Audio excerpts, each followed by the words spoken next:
Ukraine has received more American-made Patriot air defense systems to help it counter Russia's daily barrages, President Volodymyr Zelenskyy said, as Russian drones killed a man and injured 5 of his family members, including 2 children, in the latest nighttime attack. According to Associated Press, Russia's relentless pounding of urban areas behind the front line following its full-scale invasion of Ukraine nearly 4 years ago has killed thousands of civilians. It has also targeted the energy supply to deny civilians heat and running water in winter, as well as disrupt industrial production of Ukraine's newly developed drones and missiles. The sophisticated Patriot systems are the most effective weapon against Russian missiles. Zelensky has pleaded with Western partners to provide more of them, but production limitations and the need to maintain stockpiles have slowed their delivery. More Patriots are now in Ukraine and being put into operation, Zelensky said on social media late Sunday.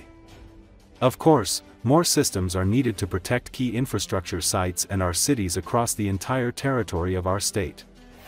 He thanked Germany and its Chancellor Friedrich Merz for the Patriots. Germany said 3 months ago it would deliver 2 more Patriot air defense systems to Ukraine. It agreed to the move after securing assurances that the US will prioritize the delivery of new Patriots to Germany to backfill its stocks. Patriot systems are made only in the US. NATO is coordinating regular deliveries of large weapons packages to Ukraine. European allies and Canada are buying much of the equipment from the United States, which has greater stocks of ready military material, as well as more effective weapons. The Trump administration is not giving any arms to Ukraine, unlike the previous Biden administration. Шановні українці, українки, сьогодні вже можна сказати, що є хороший результат для нашої ППО. Україна має тепер більше патріотів. Я хочу подякувати канцлеру Мерцу, дякую Німеччині та всім, хто допомагає. Наші домовленості, вони виконані. Є ще патріоти в Україні. Включаємо в роботу. Звісно, для всієї території нашої держави потрібно більше систем, щоб закрити ключові об'єкти інфраструктури, наші міста. І ми будемо надалі працювати, щоб отримати це. І причому не тільки на політичному рівні, з державами та лідерами, але й з виробниками всіх потрібних систем ППО, ракет до них. Будуть на наступному тижні зустрічі щодо цього. Ми представили партнерам всі розрахунки, всі можливі варіанти, як забезпечити достатньо надійну ППО. Майже щодня ми захищаємось від російської балістики, потрібно знищувати і надалі російську військову авіацію. І все це потребує багатокомпонентної системи ППО. А це і наша військова авіація, і є рішення щодо цього і по Гріпенах, і по французьких літаках. Ми працюємо по F-16, також системи ППО і ракети до них. Розвиток мобільних вогневих груп і, звісно, пріоритет зараз дрони і перехоплювачі. Кількість перехоплювачів на цей рік буде такою, як визначено державним завданням. Важливо, щоб сили оборони так само швидко та якісно разом з усіма залученими інституціями збільшували кількість навчених операторів дронів, відповідну систему. Хочу також подякувати сьогодні нашим воїнам, Сил оборони України, Служби безпеки України, нашій розвідці за далекобійні санкції проти Росії.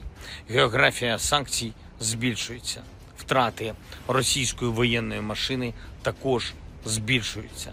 Причому застосовуємо все частіше не тільки українські дрони, але й наші ракети. Добре себе демонструють. Я дякую нашим виробникам.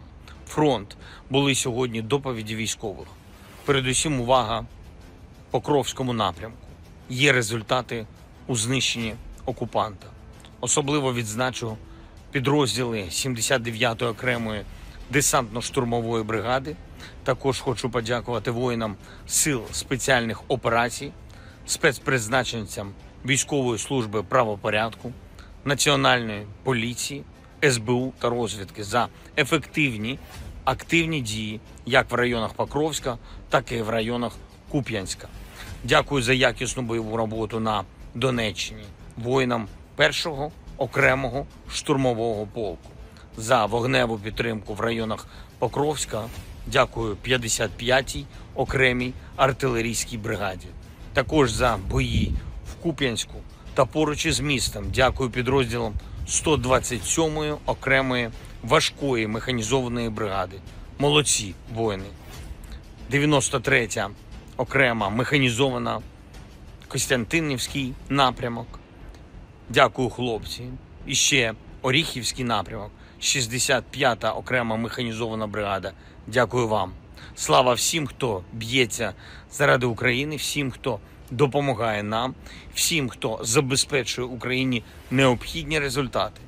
Кожен день має бути більше сили для всіх нас. Слава Україні! Partisans are actively operating in Russia, damaging relay cabinets on important railway lines. Similar resistance actions are also taking place in the temporarily occupied territories of Ukraine. The press service of the main intelligence directorate of the Ministry of Defense of Ukraine reported this. A video was published on the agency's Telegram channel, demonstrating successful operations in various locations behind enemy lines. The number of fires at the aggressor state's railway facilities is constantly growing, intelligence officers noted, calling guerrilla operations the flames of resistance. In recent months, fires and other incidents have been recorded in the Bryansk, Rostov, and Murmansk regions, as well as in Chechnya and Karakai-Cherkessia. The invaders' logistics were subjected to guerrilla attacks in the Ukrainian frontier areas, in Crimea and Luhansk region. Coordinated partisan attacks undermine the enemy's ability to move equipment and reinforcements, complicate logistics, and weaken its offensive potential, the main intelligence directorate of the Ministry of Defense explained the value of such operations. Resistance to the criminal war against Ukraine within the aggressor state is growing, the press service added. A wave of sabotage against telecommunications infrastructure continues in the terrorist country of Russia and in Ukraine's military-industrial zone. Guerrillas are systematically destroying cell phone towers and equipment belonging to local operators. In recent months, new fires have been recorded in the Republic of Adygia, Rostov Oblast, Kamchatka Krai, and the temporarily occupied territories of Ukraine, according to the main intelligence directorate of the Ministry of Defense of Ukraine. The agency notes that its response continues systematically. Agents of the Ukrainian and Crimean Tatar military movement, Atesh, continue their sabotage operations behind enemy lines. In the temporarily occupied town of Tokmak in the Zaporizhia region, they attacked a railway used by the Russians for logistics.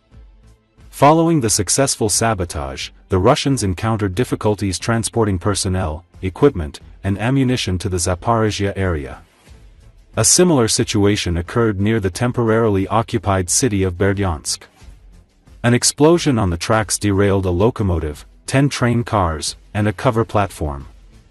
As OBOZ.UA reported, agents of the Ukrainian and Crimean Tatar military movement, Atesh, staged another act of sabotage in the aggressor country's Bryansk region. As a result of the successful operation, the enemy's command and control system at a key communications hub was paralyzed. It was also reported that a Kiev region court sentenced an agent of the Russian Federation, an aggressor state, who was exposed by the security service of Ukraine. The perpetrator had committed acts of sabotage at Ukrzaliznytsia facilities and was planning a terrorist attack on the TCC.